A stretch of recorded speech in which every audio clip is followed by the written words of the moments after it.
All right, the first thing we do is take off the screws holding the shroud. There's 4 screws. Then you take the 4 screws holding the controller, take those out. The controller lifts up, slides into the hole, and the shroud will come off. You gotta slide it through the hole, and then the shroud will come off, and it'll expose the internal parts of the system. First thing we're going to do is we're going to remove this tubing, and then we've got to remove these nuts, and then take this fitting off of the gauge. One of the wrenches you're going to need is a 5/16 that fits these nuts on the inside. You can also use that to remove your tubing. So push the tubing in, nice and close, hold back the collar with the wrench, and then you can pull the tubing out.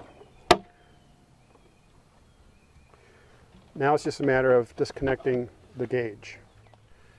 Okay, to take off the gauge, what we're going to do is we're going to loosen up these nuts, and they're 5/16 is the size.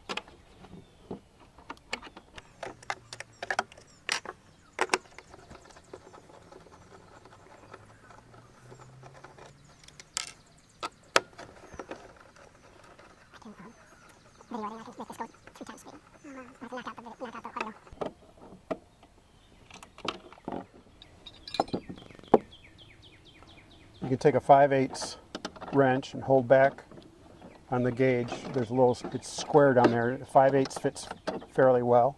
You take an 11mm wrench or socket and you break it loose.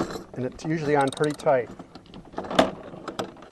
So it's a little clumsy, but that's how it comes apart.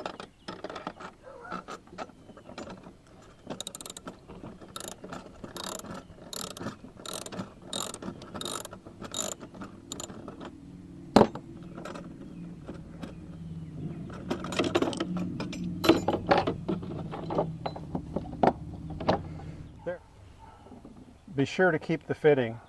The new gauge will be a new gauge, it'll have a new bracket, it'll have new nuts, but you want to keep the fitting. This was connected to the gauge. We're going to block it off so we can still use the system while we're waiting for a new gauge. Just put a coupling on there and a plug. Make sure it's on good and tight, and now you can use the system while you're waiting for the new gauge.